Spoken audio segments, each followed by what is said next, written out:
Hello everyone. तो आज हम लोगों का रहने वाला है एफआरबी का लेक्चर नंबर 3, जिसमें कि हम लोग एनिमल टिश्यूज़ करने वाले हैं। तो पहले लेक्चर में हम लोगों ने किया था सेल, देन दूसरे में हमने किया था पिछले लेक्चर में अपने प्लांट टिश्यूज़, और अभी हम करने वाले हैं एनिमल टिश्यू। सब आपस में कनेक्टेड है बिकॉज हमने पढ़ा था कि भाई जो सेल होती है वो फंडामेंटल यूनिट होती है लाइफ की। इसी से ही बनते हैं आपके टिश्यूज़, यानी ऊतक, यानी कोशिका से ही बनते हैं ऊतक। और ऊतक दो तरह के होते हैं, प्लांट्स एंड एनिमल्स। अब before starting the animal tissues, बहुत लोगों का था क्वेरी। देखो, एक तो क्वेरी आप लोगों का सॉल्व हो गया एंड दैट वाज रिगार्डिंग कि हमें इसका प्रिंट आउट निकालना रहता है, तो वाइट बैकग्राउंड में रहेगा तो ज़्यादा सही रहेगा। तो वाइट बैकग्राउंड में भी आपका अपलोड कर दिया जाता है परमार एसएससी टेलीग्राम पे। ये जिसमें मैं आपको पढ़ाता हूँ वो भी अपलोड कर दिया जाता है। एंड जो आपका वाइट बैकग्राउंड वाला है, जिससे कि अगर जिन लोगों को प्रिंट आउट निकलवाना है तो वो भी आप निकलवा सकते हैं। अब जो दूसरा मेन प्रॉब्लम था दैट वाज रिगार्डिंग हिंदी।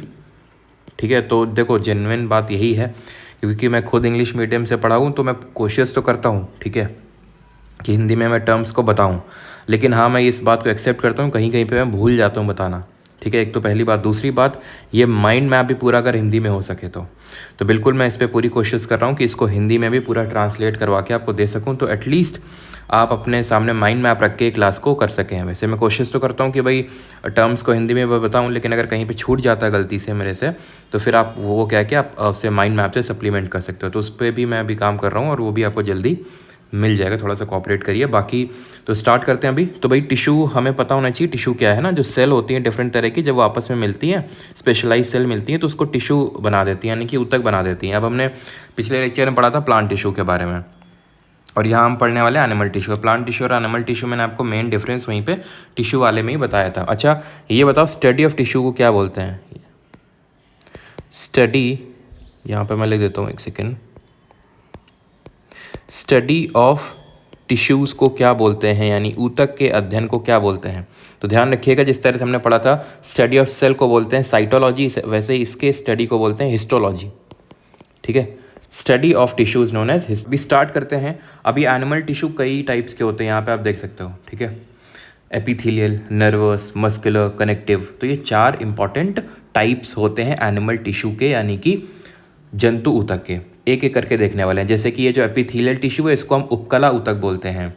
ठीक है, जो नर्वस टिश्यू है इसको हम तंत्रिका ऊतक बोलते हैं। मस्कुलर टिश्यू को हम पेशीय ऊतक बोलते हैं, और इसको कनेक्टिव टिश्यू को संयोजी ऊतक बोलते हैं। तो हम एक एक करके देखने वाले। सबसे पहले आते हैं एपिथेलियल टिश्यूज़ पे। ठीक है, सबसे पहले आते हैं एपिथेलियल टिश्यूज़ पे, जिसको हम बोलते हैं उपकला ऊतक। अब ये भी अपने आप में से काफ़ी टाइप्स होते हैं इसके। स्क्वैमस होता है, क्यूबॉइडल होता है, कॉलमनार होता है, सिलिएटेड होता है। क्या क्या होते हैं? स्क्वैमस, जिसको कि हम शल्की ऊतक बोल सकते हैं। क्यूबॉइडल, क्यूबॉइडल का मतलब हो गया कि जो घनाकार हो गया। ठीक है, घनाकार जो ऊतक हो गया। कॉलमनार का हो गया स्तंभाकार, यानी कि अभी देखेंगे जो स्तंभ की तरह होता है, इससे पिलर की तरह स्ट्रक्चर होता है इसका, इसलिए इसको स्तंभाकार बोलते हैं। सिलिएटेड जो होता है आपका, इसमें आपके हेयर लाइक स्ट्रक्चर्स होते हैं। ठीक है, तो चलो अभी आते हैं एपिथेलियल टिश्यू में। दीज आर दी एपिथेलियल की अगर बात करें, उसमें स्क्वैमस की अगर हम बात करें, तो these are the covering and protective tissue of the animal body. ये कवरिंग करती हैं। इस पे अभी आपको ज़्यादा फोकस नहीं करना, इससे सच कोई एमसीक्यू नहीं बनता है। मेन जो एमसीक्यू बनता है वो इससे बनता है कि भाई इसके जो टाइप्स हैं, जैसे सिंपल, स्ट्रैटिफाइड, इसका फंक्शन क्या है, और ये इसका मेन इंपॉर्टेंट है लोकेशन कहाँ पे। इसका फंक्शन से भी बहुत ज़्यादा इंपॉर्टेंट है कि इसका लोकेशन कहाँ पे है, उससे आपका सवाल बनता है यहाँ पे। तो भाई 2 टाइप्स होते हैं स्क्वैमस के भी, सिंपल और स्ट्रैटिफाइड। ठीक है, ये एक्सट्रीमली थिन होते हैं, फ्लैट होते हैं, इरेगुलरली शेप्ड होते हैं, यानी कि कोई फिक्स्ड शेप नहीं होता है जो आपको याद करना हो कि भाई शेप क्या होता है। तो भी हम देखेंगे, वो मैं आपको स्ट्रक्चर दिखाऊंगा। लेकिन सबसे पहले सिंपल और स्ट्रैटिफाइड में क्या डिफरेंस होता है। देखो, एपिथेलियल है, कवरिंग कर रहे होंगे, कवरिंग कर रहे हैं, प्रोटेक्ट कर रहे हैं। अब जो सिंपल होते हैं ना, ये सिंगल लेयर सेल होते हैं। तुम्हें याद है जब मैंने एपिडर्मिस के बारे में बताया था पिछले लेक्चर में प्लांट टिश्यू में, तो एपिडर्मिस क्या था? एपिडर्मल सेल से बना हुआ था। और एपिडर्मल सेल्स जो होती हैं थ्रू आउट दी प्लांट की बॉडी में होंगी, स्टेम में भी होंगी, रूट्स में भी होंगी। रूट्स में इस तरह से हेयर लाइक स्ट्रक्चर्स निकल आ रहे थे, उन्हीं को सीलिया बोल रहे थे। और वहीं पे अभी देखेंगे वैसे ही अभी हमारे यहाँ पे भी सीलिएटेड आएंगे, सीलिएटेड हेयर लाइक स्ट्रक्चर्स। तो वो क्या थी? आउटर कवरिंग थी। ठीक है, और सिंगल लेयर्ड सेल थी। वैसे ही स्क्वैमस, जो सिंपल स्क्वैमस होती है, यानी कि जो सरल शल्कीय ऊतक होता है, उसमें सिंगल लेयर की सेल्स होती हैं, एकदम चपटी हुई होती हैं, फ्लैट होती हैं। कैसी होती हैं? फ्लैट होती हैं। इनका न्यूक्लियस भी फ्लैट होता है। दे फॉर्म्स दी डेलिकेट लाइनिंग, जहाँ पे बहुत सॉफ्ट लाइनिंग होती है ना, जहाँ बहुत सॉफ्ट। अभी चलो दिखाते हैं। ये देखो, ये दिख रहा होगा तुमको, सिंपल स्क्वैमस है ये देख रहे हो, एकदम फ्लैट है। इनका न्यूक्लियस भी कितना फ्लैट है। अभी इसके जस्ट नीचे आएंगे स्ट्रैटिफाइड पे। अब खुद सोचो, ये डेलिकेट लाइनिंग बनाते हैं, डेलिकेट लाइनिंग, डेलिकेट का मतलब होता है बड़ा मुलायम मुलायम सा, तो मुलायम मुलायम सा कहाँ पे होगा, ये माउथ, ईसोफेगस यहाँ पे होगा। माउथ हो गया, जो इनर लाइनिंग ऑफ माउथ हो गया। एक बार सीडीएस में ऐसे क्वेश्चन पूछ लिया था इसने कि भाई अगर मान लो कि एक बंदा है, उसका एक्सीडेंट हो गया है, ठीक है, उसका माउथ मतलब उसका माउथ और ईसोफेगस डिस्ट्रॉय हो गए, तो बताओ कौन से टाइप ऑफ टिश्यूज़ को उसको हार्म पहुँचा है। तो वहाँ पे आपको गेस करना था simple squamous epithelium tissues. Clear. तो जहाँ पे डेलिकेट लाइनिंग है, बहुत सॉफ्ट लाइनिंग है, वहाँ पे देखने को मिलेगा माउथ एंड ईसोफेगस की इनर लाइनिंग में, यानी कि जो इसको, ये ईसोफेगस क्या होता है, अभी जिन लोगों को नहीं पता, फूड पाइप होता है, ठीक है। जब हम खाना अपने मुंह में रखते हैं तो खाना मुंह में रखते हैं, फिर जब उसको निगलते हैं तो सीधे पेट में पहुंचता है, तो वो पेट है पहुंचाता कौन है, यही पहुंचाता है। तो ये मुंह और पेट को जो कनेक्ट करा वो ईसोफेगस है, ठीक है। स्ट्रैटिफाइड क्या है, अब स्ट्रैटिफाइड सर वो है जो हमारी पूरी स्किन की कवरिंग में है, पूरी स्किन की कवरिंग में। खुद सोचो, अगर स्किन की कवरिंग में हम सिंपल रख देंगे, सिंपल रख देंगे, सिर्फ सिंगल लेयर है, सिर्फ सिंगल लेयर है, इतना चपटा एकदम फ्लैट है, किसी ने जैसे कि तुम्हारी टीचर ने तुम्हें झापड़ मारा होगा इतनी बार, अगर सिंपल होता ना तो तुरंत काला पड़ जाता वहाँ पे, तुरंत सारी सेल्स मर जाती और काला काला पड़ जाता, काला या नीला। लेकिन नहीं पड़ा, क्यों? क्योंकि ये बहुत, देख सकते हो कितनी सारी हमारी सिंपल स्क्वैमस की लाइनिंग जब स्ट्रेटा के फॉर्म में, स्ट्रेटा का मतलब ही होता है लेयर, सेडिमेंट्री रॉक पढ़ेंगे ना जब, तो वहाँ देखेंगे वो लेयर्स के फॉर्म में होती है, स्ट्रेटा के फॉर्म में होती है, वहीं से नाम है सेडिमेंट्री। तो ये जो है ये लेयर्स के फॉर्म में है, इतनी भयंकर लेयर। तो अभी आपके टीचर ने वैसे मान लो थप्पड़ मारा तो पहुँच ही नहीं पाता अंदर तक, ठीक है। इसलिए जो कितना कितना डिस्ट्रॉय करोगी, एक लेयर सेल के डिस्ट्रॉय कर लोगी, सबको थोड़ी ना डिस्ट्रॉय कर दोगी, है ना। वो जो टीचर तुमको मार रहा है उससे मैं बात कर रहा हूँ, ठीक है। तो सिंपल स्क्वैमस और स्ट्रैटिफाइड स्क्वैमस आप समझ गए। अभी आते हैं क्यूबॉइडल पे। अब जो क्यूबॉइडल होते हैं ट्यूब के फॉर्म में होते हैं, लेकिन क्यूबॉइडल को पढ़ने से पहले क्यों ना कॉलमनार को पढ़ लें, क्योंकि थोड़ा सा और बेटर समझ में आएगा। देखो कॉलमनार जो होते हैं ये कॉलम के फॉर्म में होते हैं, तभी इनको स्तंभाकार बोलते हैं। कॉलम मतलब ऐसे, मतलब इनकी लेंथ ज़्यादा होती है या फिर हाइट ज़्यादा होती है एज़ कम्पेयर टू उनकी विड्थ, तो कॉलम के फॉर्म में होते हैं इसलिए कॉलमनार बोलते हैं। इनका मेन काम क्या होता है, इनका मेन काम, या फिर ये वहाँ पे प्रेजेंट होते हैं जहाँ पे एब्जॉर्प्शन यानी कि जो हम बोल सकते हैं अवशोषण करना हो, एब्जॉर्प्शन, और स्त्राव होना हो यानी कि सेक्रीशन करना हो। एब्जॉर्प्शन और जहाँ पे सेक्रीशन होता है वहाँ पे आपका कॉलमनार प्रेजेंट होता है। जैसे कि इंटेस्टाइन में, जिन लोगों ने पढ़ा होगा तो उन लोगों को पता होगा, अभी हम आगे पढ़ेंगे भी इस चीज़ को जब हम पूरा ये डाइजेस्टिव प्रोसेस पढ़ेंगे, कि इंटेस्टाइन में स्मॉल हेयर लाइक प्रोजेक्शंस होते हैं, विली बोलते हैं, वो फूड का एब्जॉर्प्शन करते हैं। तो इस इंटेस्टाइन, स्टमक, गॉल ब्लैडर जो एब्जॉर्प्शन और सेक्रीशन में इन्वॉल्व है, उनको कॉलमनार, वहाँ पे आपको कॉलमनार एपिथेलियम टिश्यू देखने को मिलेगा। ये है सिंपल कॉलमनार, ये है सिंपल कॉलमनार। अब इसी कॉलमनार में अगर मैं यहाँ पे इस तरह से हेयर लाइक स्ट्रक्चर्स निकाल दूँ ना, यही बन जाएगा सीलिएटेड कॉलमनार या फिर सीलिएटेड एपिथेलियम टिश्यू बन जाएगा यही।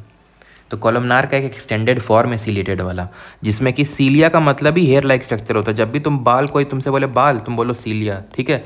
जब भी तुम बोलो नाव के पास जाओ, बोलो सीलिया काट दो, ठीक है। तो मतलब सीलिया इतना तुम्हारे वो दिमाग में बैठ जाना चाहिए कि भाई सीलिया का मतलब होता है हेयर लाइक स्ट्रक्चर। ऐसे ही तो उसमें रूट्स में था, रूट्स में जो एपिथेलियल टिश्यू थी, रूट्स में जो एपिडर्मिस थी, उसमें इसी तरह के जो हेयर लाइक स्ट्रक्चर्स उनको भी वहाँ पे सीलिया बोलते हैं, और ये सरफेस एरिया इंक्रीज कर रहे थे for the water absorption. Clear इतनी बात।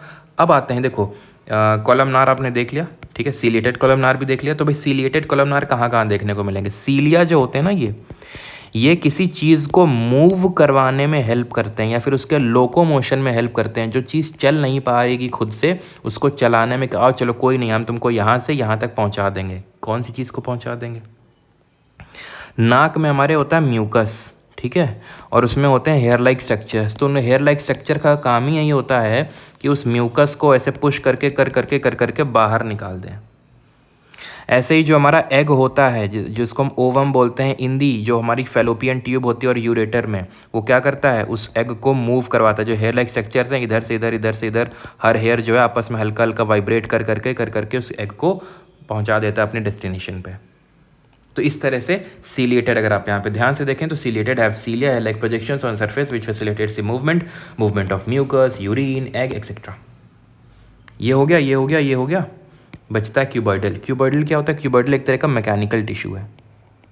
Mechanical in this sense, mechanical के थोड़ा सा आप ये समझ सकते हो शॉक एब्जॉर्बर के टाइप पे काम करता है। क्यूब लाइक स्ट्रक्चर होते हैं, अभी आपने यहाँ पे देख लिया, नहीं देखा तो ये देख लो, क्यूब लाइक स्ट्रक्चर्स होते हैं इसके, ठीक है। क्यूबॉइडल होता है, और स्वेट ग्लैंड्स हो गए, सैलिवरी ग्लैंड्स हो गए, थायराइड ग्लैंड हो गया, किडनी ट्यूब्यूल्स, याद कैसे रखना है, देखो ज़्यादातर आपको ग्लैंड्स देखने को मिलेंगे, salivary gland, sweat gland, thyroid gland, ठीक है, इस तरह के ग्लैंड्स आपको देखने को मिलेगा। और cuboidal, cube cube kidney tubules, ठीक है, ट्यूब और क्यूब थोड़ा सा सिमिलर साउंड हो रहा है ना, होमोफोन।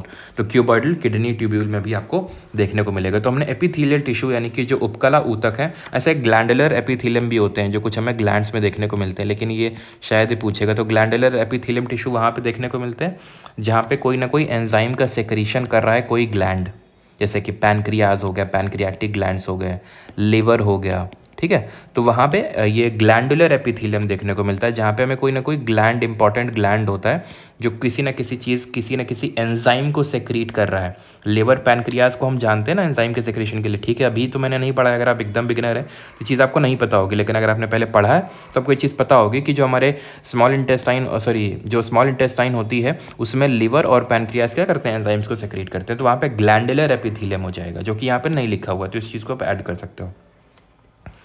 अभी आ जाएं अगले वाले पे, किस पे आए, नर्वस तो आसान है काफ़ी, पहले मस्कुलर को कर लेते हैं फिर उसके बाद नर्वस पे आते हैं, ठीक है। मस्कुलर को करते हैं। तो मस्कुलर जो होता है ना, मस्कुलर, इसका काम क्या होता है, वो तो भाई कवरिंग कर रहा था एपिथेलियल जो उपकला ऊतक था हमारा। ये मस्कुलर जो पेशी ऊतक, इसका क्या होता है, इसमें पता है एक कॉन्ट्रैक्टाइल प्रोटीन होता है, लिखा होगा कहीं पे, नहीं लिखा है क्या? ये एक्चुअल में इनका मेन काम होता है कॉन्ट्रैक्शन और रिलैक्सेशन का, यानी चीज़ों को मूव करवाने में, चीज़ों को मूव करवाते हैं सर, यही काम सीलिया कर रहे थे। हाँ, सीलिया की तरह ही है, लेकिन सीलिया किसी कोई चीज़ थी जिसको ऐसे ऐसे ऐसे ऐसे वाइब्रेट कर करके आगे पहुंचा रहे थे। यहाँ पे को मान लो कि कोई चीज़ है, उसको ऐसे मतलब वहीं पे ही मूव करवा रहे हैं। मैं आपको डिफरेंस समझाता हूँ।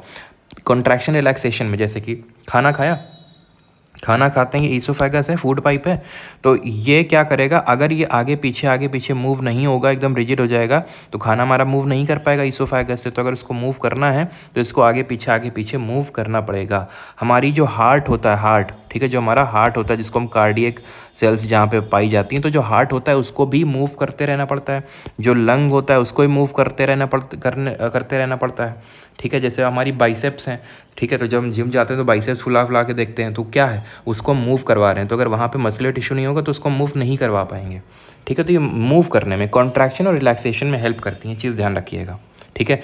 ये चीज़ हम हिस्ट्री में भी पढ़ेंगे कि किस तरह से जो कैल्शियम आयंस होते हैं वो कॉन्ट्रैक्शन में हेल्प करते हैं, पता है, और जो मैग्नीशियम आयंस होते हैं वो रिलैक्सेशन में हेल्प करते हैं। तो ये मैंने आपको चीज़ बता दी, लेकिन केमिस्ट्री में भी ये चीज़ हम लोग पढ़ेंगे, ठीक है, कि कैल्शियम कॉन्ट्रैक्शन, मसल और मैग्नीशियम है रिलैक्सेशन में हेल्प करते हैं। खैर हम यहाँ पे केमिस्ट्री नहीं, हम यहाँ पे बायोलॉजी पढ़ रहे हैं, तो उसी में फोकस्ड रहेंगे। तो ये इलांगेटेड होते हैं, लार्ज साइज होते हैं ये, ठीक है, ध्यान रखिएगा, थोड़े से इलांगेटेड टाइप होते हैं, इलांगेटेड होते हैं। अब ये 3 टाइप होते हैं, बट बिफोर दैट मस्कुलर में, ठीक है, are elongated and large size होते हैं, कॉन्ट्रैक्शन रिलैक्सेशन में करते हैं, ठीक है। तो मेन इनका काम यही होता है, मस्कुलर जो टिश्यूज़ होते हैं, कि भाई चीज़ों को इनको मूव करवाना होता है, ठीक है, तभी नाम इनका मस्कुलर। 3 टाइप होते हैं इनके, स्केलेटल होता है, स्मूथ और विसरल होता है, और कार्डियक होता है। 3 होते हैं ये, ठीक है, स्केलेटल, स्मूथ और विसरल और कार्डियक। एक एक करके देखते हैं। यहाँ पे आओ पहले, ठीक है, यहाँ पे न्यूरॉन है, यहाँ पे आओ, ये, ठीक है, ये 3 टाइप के होते हैं। इसी को विसरल बोल रहे थे, ये स्केलेटल है और ये कार्डियक है। हिंदी में अगर इसको बोलें तो स्मूथ तो आपका चिकनी पेशी बोल देंगे, ठीक है, ये चिकनी पेशी हो जाएगा स्मूथ, और ये कंकाल ऊतक टाइप हो जाएगा, ठीक है। और ये जो हमारा हार्ट में प्रेजेंट होता है, आप सभी जानते हो कार्डियक का मतलब हार्ट होता है, ठीक है। अभी आते हैं स्मूथ पे। सबसे पहले इसमें क्या क्वेश्चन बनता है, कहाँ प्रेजेंट होता है और इसके स्ट्रक्चर से। इसका स्ट्रक्चर जो स्पिंडल से शेप है, कैसा है, यहाँ पे लिखता हूँ मैं इससे परमानेंट से, स्पिंडल शेप का होता है ये। वहीं स्केलेटल को देखो और उन दोनों को उस नीचे वाले को देखो, दोनों सिलेंड्रिकल है कि नहीं, ये भी सिलेंड्रिकल है और ये भी सिलेंड्रिकल है, ठीक है। सी से कार्डियक और सी से सिलेंड्रिकल। थोड़ा इनके पिक्चर को दिमाग में बिठा लो तो आसानी होगी चीज़ों को याद करने में। ये एक तो डिफरेंस हो गया इनके स्ट्रक्चर पे, स्पिंडल और बाकी दोनों सिलेंड्रिकल। ये जो होता है यूनिन्यूक्लिएट है। ये यूनिन्यूक्लिएट का मतलब क्या है, वो सारी चीज़ें लिखी हुई माइंड मैप पे आपका। यूनिन्यूक्लिएट का मतलब है एक न्यूक्लियस है, एक कोशिकीय है, एक कोशिकीय, एक ही तो एक सेल में, ये एक सेल है, एक ही तो कोशिका, एक ही तो न्यूक्लियस है। ये एक स्केलेटल वाली है, ठीक, इसमें कितने न्यूक्लियस हैं, मल्टी न्यूक्लियस है, यानी कि बहुकोशिकीय है, मल्टी न्यूक्लिएट है, कार्डियक में आ जाते हैं। कार्डियक कैसा है, तो कार्डियक भी आपका यूनिन्यूक्लिएट होता है, ठीक है। और ये इसमें एक खास बात ये होती है कि इसमें ब्रांचेस होती हैं, इसमें शाखाएं निकली होती हैं, क्योंकि भाई जो हमारा दिल है वो किसी एक चीज़ पर नहीं लगता है, बहुत सारी चीज़ों पे लगता है, तो वो आपस में कनेक्टेड है। ऐसे करके याद कर सकते हैं कि ये ब्रांच्ड होता है आपका, इसमें ब्रांचेस होती हैं। क्यों ब्रांचेस होते हैं, क्योंकि दिल जो है बहुत सारी चीज़ों में लगता है, इसलिए उसको ब्रांचेस बनानी पड़ती हैं। क्लियर इतनी चीज़। अब मेन चीज़ कि सर इनका कहाँ पे प्रेजेंट होती हैं, तो जो भी हमारी विसरल मसल, विसरल ऑर्गन्स हैं, विसरल ऑर्गन्स मतलब जो कभी थकते नहीं हैं, जैसे कभी थकते नहीं हैं, फॉर एग्जांपल जैसे मान लेते हैं आइरिस हो गया हमारा, जो स्मूथ पार्ट होते हैं आइरिस, जहाँ बोन देखने को नहीं मिलेगी, आइरिस सभी लोग जानते होंगे आँख में, या फिर स्मूथ को हम बोल सकते हैं जो हमारा यूरेटस होता है उसमें हो गया, या फिर एग्जाम्पल यहाँ पे भी आपके सारे एग्जाम्पल्स वैसे तो लिखे होंगे, जैसे कि आपका ये एलिमेंट्री कैनाल हो गया, लिखा होगा यहाँ पे एलिमेंट्री कैनाल वगैरह options, soft interior organs, lung हो गया, लिवर हो गया, एब्डोमेन हो गया, इंटेस्टाइन हो गया, आपका जो क्या कहते हैं ये आपका ये जो एलिमेंट्री कैनाल होता है, तो वहाँ पे भी आपका वो क्या करता है, फूड के मूवमेंट में हेल्प करता है। और फूड के मूवमेंट में जब वो कभी हेल्प कर पाएगा, जब वो सॉफ्ट है, ठीक है, वो स्मूथ या फिर विसरल ऑर्गन है, और वो वहीं पे आपका ये स्मूथ मसल सेल्स प्रेजेंट होंगी। तो आई होप ये आपको क्लियर हो गई कहाँ पे प्रेजेंट है। स्केलेटल की बात कर लें तो बाइसेप बोन, इसको आप ऐसे कर सकते हो कि जहाँ पे भी हमारी लिम्स होती हैं, लिम्स का मतलब होता है जहाँ हाथ पैर है, अब हाथ पैर जहाँ पे है वहाँ पे बोन्स हैं हमारी, तो जहाँ पे भी बोनी स्ट्रक्चर देखने को मिलेगा वो आपके स्केलेटल कहलाएंगे। और कार्डियक, नाम में ये कार्डियक मतलब ये आपके हार्ट, ये जो हार्ट में सेल्स आपको देखने को मिलेंगे वो कार्डियक सेल्स होती हैं। अब फाइनल चीज़, इनमें से कौन वॉलेंट्री है और कौन इनवॉलेंट्री है। अब वॉलेंट्री इनवॉलेंट्री का मतलब समझो, वॉलेंट्री इनवॉलेंट्री का मतलब क्या होता है, और ये मत बोलना तुमते मतलब, ठीक है। तो वॉलेंट्री इनवॉलेंट्री का मतलब ये होता है, वॉलेंट्री वो होती हैं जो हमारे कंट्रोल में होती हैं, ठीक है, हमारे इन आर कंट्रोल, हमारे कंट्रोल में होती हैं। अब मुझे बताओ कि जो कार्डियक मसल है क्या हमारे कंट्रोल में है, क्या हमारे बोलने से धड़केंगे या फिर वो रुक जाएंगे, नहीं, तो ये इनवॉलेंट्री होंगी। स्मूथ मसल की अगर बात करें, जो आइरिस है, क्या वो हमारे कहने से डाइलेट होगा, वो पीपल को डाइलेट करेगा, नहीं। या फिर हमारा जो खाना है, जो हमारा डाइजेशन काम कर रहा है, जो पेट में जो डाइजेशन काम कर रहा है, जो डाइजेशन हो रहा है, क्या वो हमारे विल पे है कि हम बोले कि भाई जल्दी से डाइजेशन कर दो, अभी हमें गाड़ी चलाना है तो इस वजह से जल्दी डाइजेशन करो, ऐसा तो है नहीं, ठीक है। वो तो अपने हिसाब से करेगा, यानी दोनों कैसे हैं ये आपके, दोनों ही इनवॉलेंट्री नेचर के हैं ये। बट ये जो स्केलेटल है वो वॉलेंट्री होगा। बाइसेप्स को जब आप फुलाओगे तभी वो फूलेगे, ऐसे नहीं कि अपने आप ही कुछ भी हो रहा है, ठीक है। तो आप देखोगे यही सिर्फ वॉलेंट्री है, बाकी हमारे यही सिर्फ वॉलेंट्री, और बाकी दोनों जो है इनवॉलेंट्री नेचर के, ये भी इनवॉलेंट्री, ये भी इनवॉलेंट्री। खत्म हो गया ये भी। नर्वस पे आ जाते हैं, सबसे छोटा है तंत्रिका ऊतक, इसको तंत्रिका ऊतक बोलते हैं भाई। नर्वस का मतलब हो गया जो हमारा ये तंत्रिका तंत्र है। अब तंत्रिका तंत्र में क्या होता है, ये किसका बना होता है, ये आपका बना होता है नर्व सेल का। ये किस टाइप की सेल का बना होता है, नर्व सेल का। लेकिन सिर्फ नर्व सेल नहीं होती, नर्व सेल क्यों, कौन सी होती है, न्यूरॉन होती है, नर्व सेल होती है न्यूरॉन। लेकिन सिर्फ न्यूरॉन का नहीं बना होता है, प्लस ये कुछ और भी सेल्स होती हैं जैसे कि ग्लायल सेल्स, इनका भी बना होता है। तो ध्यान रखना, न्यूरॉन से ज़्यादा तो ग्लायल सेल्स ही होती हैं, लेकिन न्यूरॉन हम इसलिए बोल देते हैं neuron is like boss, and glial cells हैं उसकी एक तरह से सेक्रेटरी, जो न्यूरॉन को उसको असिस्टेंस प्रोवाइड कर रही है। तो फंडामेंटल यूनिट न्यूरॉन कहाँ पे होंगी, ब्रेन, स्पाइनल कॉर्ड, नर्व्स में होंगी।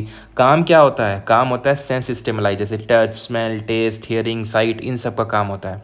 और इनको क्या करना होता है, in this also send the electrical impulses, electrical impulses को सेंड करना भी इनका काम होता है। न्यूरॉन का काम ही होता है, न्यूरॉन का काम क्या होता है, चलो मैं यहाँ पे लिख देता हूँ नहीं तो वो मिट जाएगा। न्यूरॉन का काम ही होता है क्या, केमिकल एनर्जी को इलेक्ट्रिकल एनर्जी में बदलना, केमिकल को इलेक्ट्रिकल में बदलना। अब ये न्यूरॉन का स्ट्रक्चर है, ध्यान से समझना, इससे क्वेश्चन आता है, ठीक है। न्यूरॉन का स्ट्रक्चर कुछ पेड़ की तरह होता है, जैसे पेड़ में शाखाएं होती हैं तो उसको हम डेंड्राइट बोलते हैं। जब हम ज्योग्राफी पढ़ेंगे तो वहाँ डिफरेंट तरह के ड्रेनेज सिस्टम पढ़ेंगे या फिर ड्रेनेज पैटर्न्स पढ़ेंगे, तो वहाँ डेंड्रेटिक ड्रेनेज पैटर्न पढ़ेंगे, तो उसका डेफिनेशन यही होता है, resembling like a branch of tree. That means कि जैसे सीलिया सुनते ही हेयर आना चाहिए या हेयर सुनते ही सीलिया आना चाहिए, वैसे ब्रांच सुनते ही डेंड्राइट आना चाहिए, ठीक है। तो जो डेंड्राइट होता है ये आपके हेयर लाइक स्ट्रक्चर्स होते हैं, तो ये सबसे पहले। देन यहाँ पे आप अंदर बढ़ोगे, तो ये वाला जो पार्ट है ना, ये जो आपको दिख रहा है, दैट इज सेल बॉडी। इसको हम इसीलिए साइटोन के नाम से भी जानते हैं, साइटॉन के नाम से भी जानते हैं, ठीक है। देन ये न्यूक्लियस यानी केंद्रक आपको देखने को मिलेगा। देन जिस तरह से मान लो कि हमारा पेड़ होता है ना, अभी मैंने पेड़ को आपको बताया, तो पेड़ होता है जैसे पेड़ की शाखाएं होती है इस तरह से, तो डेंड्राइट हो गया। ये जो पेड़ का तना होता है ना, तना, इसको आप एक्सन बोल दो।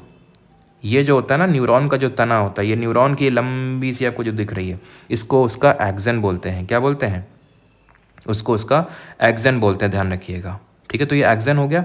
अब एक्सन में ये क्या दिख रहा है? Schwann cell, myelin shell, node of Ranvier. Schwann cell क्या होते हैं? तो Schwann cell are a type of glial cell. जो अभी मैं आपको ग्लायल सेल पढ़ा, ये तो पूरा न्यूरॉन है सर, पूरा न्यूरॉन है, न्यूरॉन के अंदर है, देख रहे हो कितनी ये टाइप है ग्लायल सेल की। तभी तो मैंने बोला कि न्यूरॉन से ज़्यादा तो ग्लायल सेल्स ही होती हैं। क्यों? क्योंकि वो न्यूरॉन को असिस्ट कर रही हैं, असिस्टेंस देने वाले ज़्यादा होते हैं ना, बॉस तो एक ही होता है, ऐसे करके आप याद कर सकते हो, ठीक है। तो Schwann cell type of glial cells हैं जो इसकी कवरिंग, इसको इंसुलेशन प्रोवाइड कर रही हैं, ठीक है। ये क्या कर रही हैं? इंसुलेशन प्रोवाइड कर रही हैं न्यूरॉन को। ये है आपका myelin sheath, myelin sheath covering दे रहा है, ये श्वान सेल का ये असिस्टेंस दे रहा है इसको, ठीक है। उसका ये पर्सनल सेक्रेटरी है माइलिन शीथ। और जो बीच बीच में आप गैप देख पा रहे हो ना, ये है node of Ranvier, node of Ranvier. और ये लास्ट में एक्सन टर्मिनल बोलते हैं इसको। जैसे टर्मिनल में क्या होता है? जैसे टर्मिनल में बसेस आती हैं और जाती हैं, तो यहीं से ही आपका इलेक्ट्रिकल जो इम्पल्स है कूद के, उछल के, जंप करके दूसरे न्यूरॉन के डेंड्राइट पे पहुंचेगा, क्योंकि दूसरा न्यूरॉन यहीं पे लगा होगा एकदम सट के, चपक के नहीं, सट के ठीक है। तो ये जो सट के मैंने बोला, यानी कि इनके बीच में गैप है, चपक के नहीं है। चपक के मतलब होता है कि दोनों एकदम जॉइंटेड हैं, एक गैप होता है, और इस गैप को हम बोलते हैं साइनैप्स। इस चीज़ को ध्यान रखिएगा कि आपसे पूछेगा कि the gap between the axon terminal of one neuron and the dendrite of another neuron is known as synapse. Neuron भी हमारा क्लियर हो गया, ठीक। अब राइट साइड वाले सारे कवर हो गए। अभी आ जाते हैं लेफ्ट साइड पे, और लेफ्ट साइड में सिर्फ एक ही है कनेक्टिव, काफ़ी बड़ा लग रहा है, बड़ा है भी, कोई नहीं, करेंगे कनेक्टिव टिश्यू, यानी कि इनको क्या बोलेंगे? संयोजी ऊतक बोलेंगे, ठीक है। तो चलिए आ जाते हैं संयोजी ऊतक पे। सबसे पहला है हमारा एरियोलर टिश्यू। एरियोलर को भी हम दो पार्ट में डिवाइड करते हैं, लूज एंड डेंस। किस बेसिस पे डिवाइड कर देंगे सर? कोई भी कनेक्टिव टिश्यू होगा ना, तो उसमें उसका कोई मैट्रिक्स होगा, कोई एक मैट्रिक्स होगा। जैसे ऐसे समझ लो कि भाई दूध है, दूध से तुम खीर भी बना लेते हो, और क्या बना लेते हो दूध से दूध से और भी कुछ चीज़ें बनती हैं। जैसे दूध में वो केलॉग्स डाल देते हो तो अलग तरह बन जाता है, दूध को वो कर देते हो तो खीर बन जाता है, चावल डाल देते हो तो मैट्रिक्स क्या है? मतलब ऐसे समझ लो कि वो जो चावल है वो सेल्स हैं, और जो दूध है वो मैट्रिक्स है। तो रिलेट कर पा रहे होगे। तो अगर मैट्रिक्स, वो किस तरह का मैट्रिक्स से बना है वो कनेक्टिव टिश्यू, वो डिपेंड करेगा वो कि वो कौन सा कनेक्टिव टिश्यू है। मैट्रिक्स डिसाइडिंग रोल प्ले करता है। जो लूज वाला होता है, इसका मैट्रिक्स जो होता है लूज होता है, जेल लाइक होता है। सॉलिड मैट्रिक्स होगा या फिर रिजिड मैट्रिक्स होगा तो अभी देखेंगे बोन बन जाएगी वो, ठीक है। ब्लड वेसल, नर्व के अराउंड आपको देखने को मिलेगी, बोन मैरो के अराउंड देखने को मिलेगी, स्पेस इनसाइड ऑर्गन्स, यानी कि क्योंकि लूज़ होता है तो ये स्पेस इनसाइड ऑर्गन्स को भरता है। बस ज़्यादा इंपॉर्टेंट नहीं है लूज़ वाला, ज़्यादा इंपॉर्टेंट नहीं, लोड मत लेना इस पर, इसमें आना डेंस पे, इस पर लोड लेना थोड़ा सा। डेंस भी दो तरह का होता है, टेंडन और लिगामेंट। टेंडन को बोलते हैं कंडरा और लिगामेंट को बोलते हैं स्नायु, ठीक है।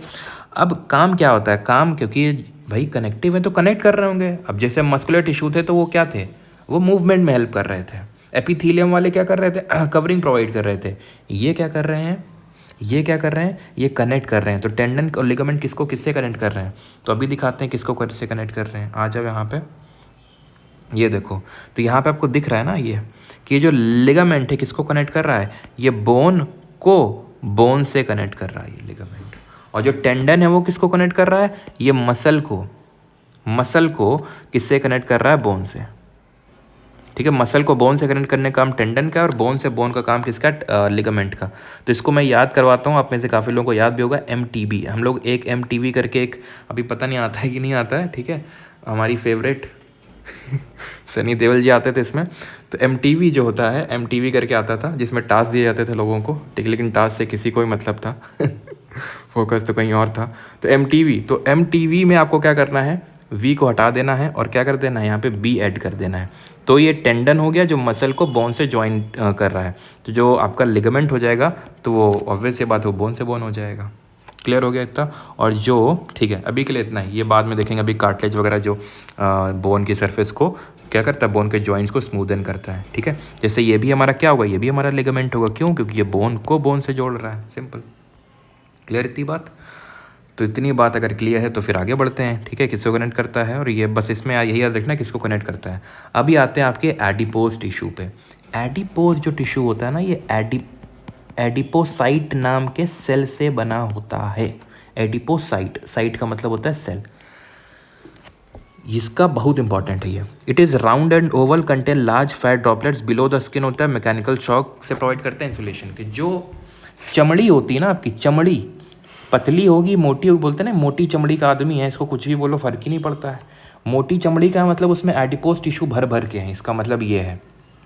सर अभी तो बता रहे थे स्ट्रैटिफाइड होता है स्किन में, बिल्कुल बता रहे थे। स्ट्रैटिफाइड वो क्या कर रहा है, लेयरिंग प्रोवाइड कर रहा है। ठीक है, ये हो गई तुम्हारी ये स्किन, ये हो गए तुम्हारे ऑर्गन्स, इसके बीच में तुम्हारे ऑर्गन, जैसे मान लो घूंसा मार दिया तुम्हारा कोई फीमेल टीचर है, थप्पड़ मारी, तो उसने थप्पड़ मारे और तुम्हारा काला ना पड़ जाए, तो इसलिए स्ट्रैटिफाइड इतनी लेयर है। और घूंसा मारता है तुम्हारा, वो गुद्दा मारता है कौन, वो मेल टीचर, तो इतना तुम्हारे इंटरनल ऑर्गन्स ना अफेक्ट हो जाए, वो शॉक से प्रिवेंट कर लेता है तुम्हें। कौन? ये जो एडिपोज टिश्यू है, तो इसको थैंक्स बोलो। ये गुद्दे से प्रिवेंट करता है तुम्हें घूंसे से, और वो तुम्हें झापड़ से। ठीक है, तो मैकेनिकल शॉक से प्रिवेंट करता है। इंसुलेशन का मतलब ये होता है कि गर्मियों में जैसे तुमने देखा होगा, जैसे मोटी चमड़ी के जो लोग होते हैं, थोड़े मोटे होते हैं, तो उनको सर्दियों में लगता नहीं है ज़्यादा कुछ सर्दी वर्दी, और गर्मी में एकदम पसीने छूट जाते हैं, क्योंकि उनका जो अंदर का हीट है वो बाहर नहीं जाता। ज़रूरी होता है कि वो बाहर ना जाए, तभी तो ये एडिपोज टिश्यू होता है। लेकिन ज़्यादा चमड़ी मोटी होगी तो बिल्कुल हीट नहीं, मतलब बहुत ही कम हीट जाएगी बाहर। ठीक है, क्लियर? एडिपोज क्लियर हो गया आपको। अभी आ जाए स्केलेटल पे। स्केलेटल, कार्टिलेज और बोन, दो इसके प्रकार होते हैं, कार्टिलेज एंड बोन। इसका जो मैट्रिक्स होता है एकदम रिजिड होता है, इसका भी सॉलिड होता है, लेकिन उतना टफ नहीं होता जितना बोन का होता है। तो मैट्रिक्स का बस फ़र्क है सर, मैट्रिक्स का। इसका जेली लाइक होगा matrix, round and Oval type होते हैं। इसके जो एडिपोसाइट होते हैं ना, एडिपोसाइट इस तरह के राउंड एंड ओवल होते हैं एडिपोसाइट।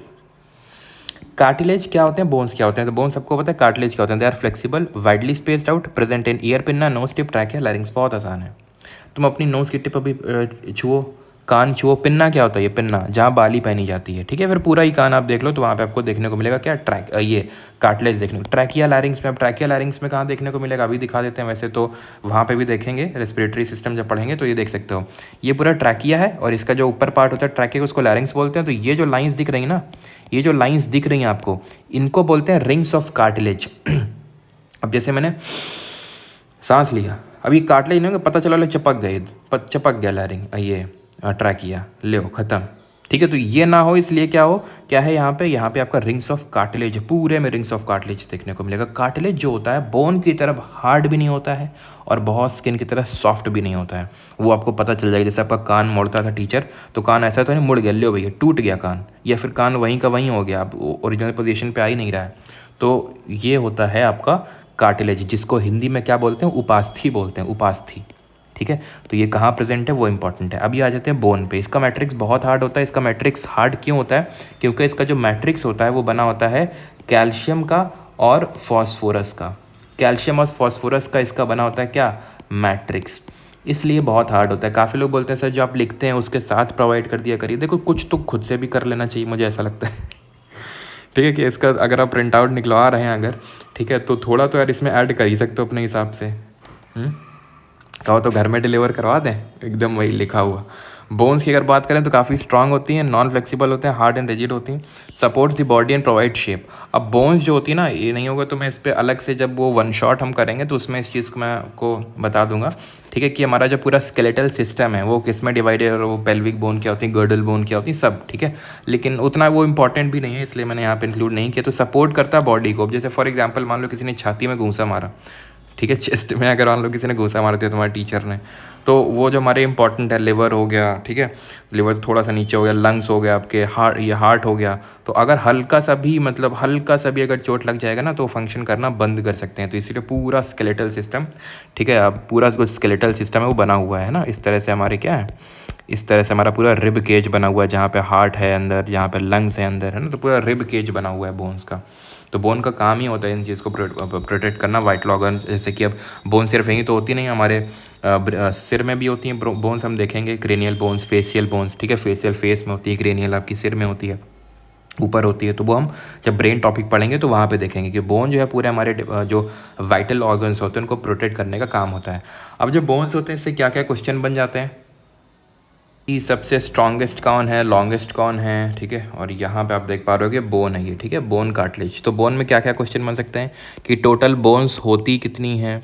फिर क्वेश्चन बनता है कि सबसे लॉन्गेस्ट कौन सी होती है, सबसे लंबी हड्डी कौन सी होती है, सबसे शॉर्टेस्ट कौन सी होती है, सबसे पावरफुल, या फिर क्या बोलेंगे इसको, सबसे स्ट्रॉन्गेस्ट, ठीक है, सबसे स्ट्रॉन्गेस्ट बोन कौन सी होती है। तो टोटल अगर बात करेंगे तो देखो टोटल बच्चों में होती है 300 जो चाइल्ड होते हैं, और जो अडल्ट होते हैं उनमें होती है 206। जो कुछ ज़्यादा अडल्ट होते हैं उनमें 207 भी हो जाती हैं, ठीक है। तो लॉन्गेस्ट, कभी कभी लॉन्गेस्ट की अगर बात करें तो सबसे लंबी कौन सी होती है, फीमर, जो कि थाइज में आपको देखने को मिलेगी, जांग में। शॉर्टेस्ट होती है स्टेपीज, जो कि कान में देखने को मिलेगी।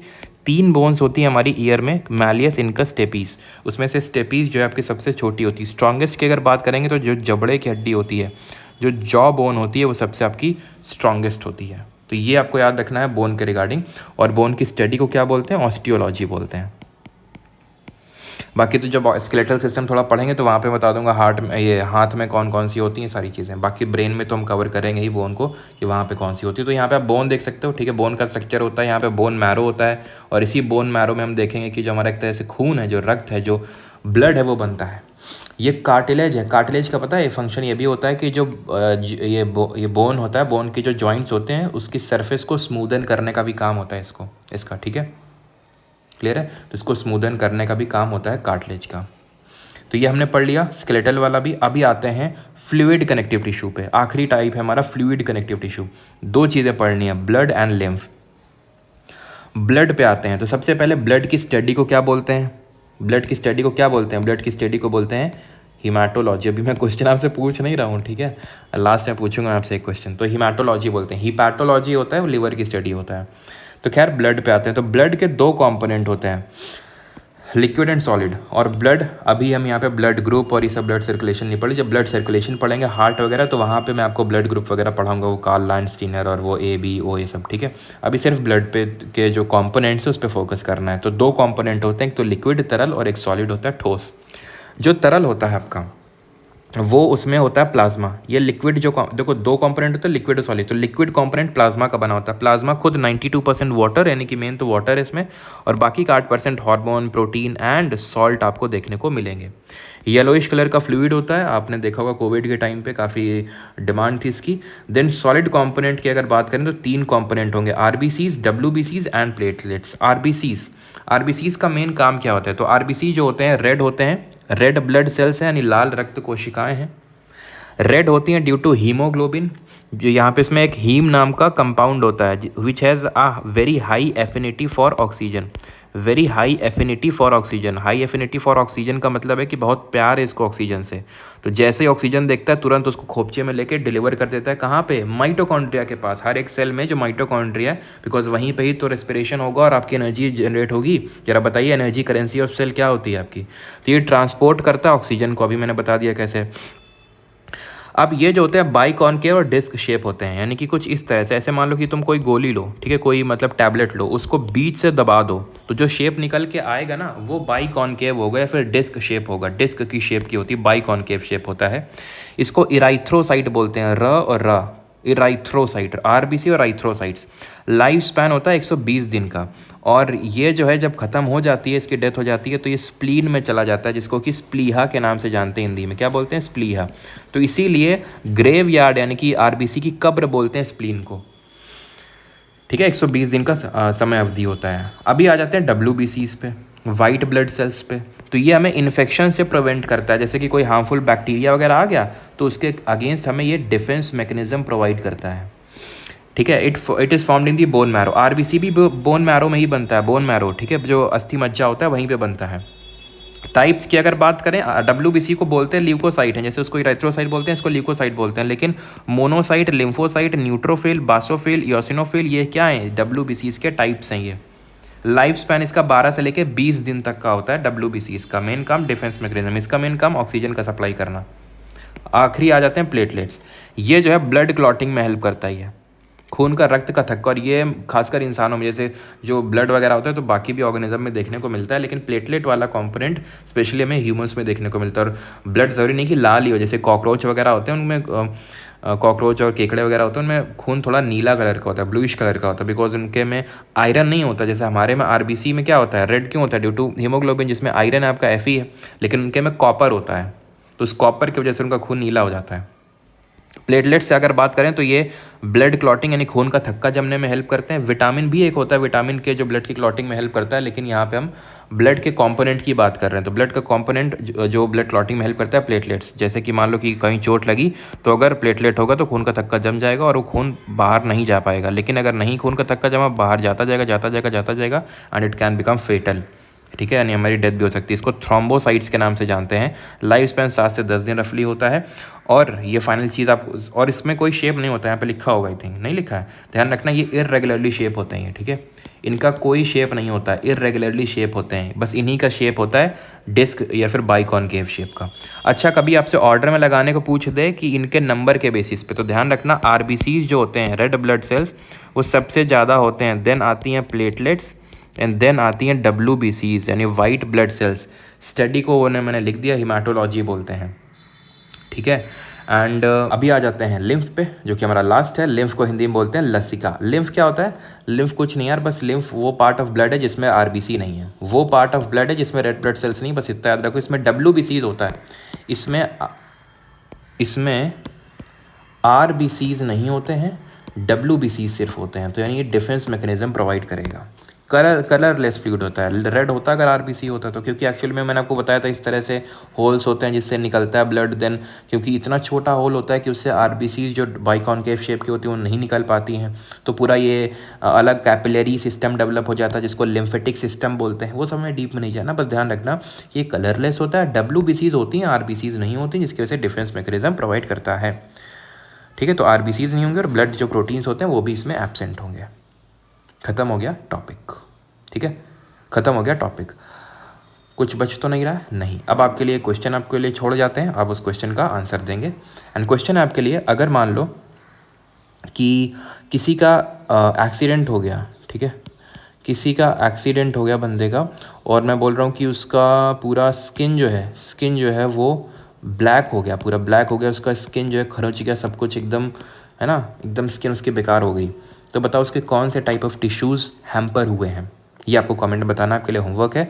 एंड यहाँ पे हमारा थर्ड टॉपिक भी खत्म होता है। अगला टॉपिक होगा हमारा प्लांट किंगडम, बिकॉज हम plant and animal kingdom start करने वाले, that is diversity of living organism start करने वाले हैं। तो उसमें हम डाइवर्सिटी में ही स्टार्ट करेंगे। सबसे पहले क्या, डाइवर्सिटी में हमारा सबसे पहला पार्ट होगा डिफरेंट तरह के जो हमारे किंगडम्स होते हैं, एंड प्लांट किंगडम वहाँ पे हम पढ़ने वाले हैं, जो कि हमें शाम को लेक्चर मिलेगा आपको। ठीक है, thank you for watching this lecture. कोई आपका डाउट है, कोई सजेशन है तो आप कमेंट सेक्शन में बता सकते हैं। Thank you for watching this lecture till the last. धन्यवाद।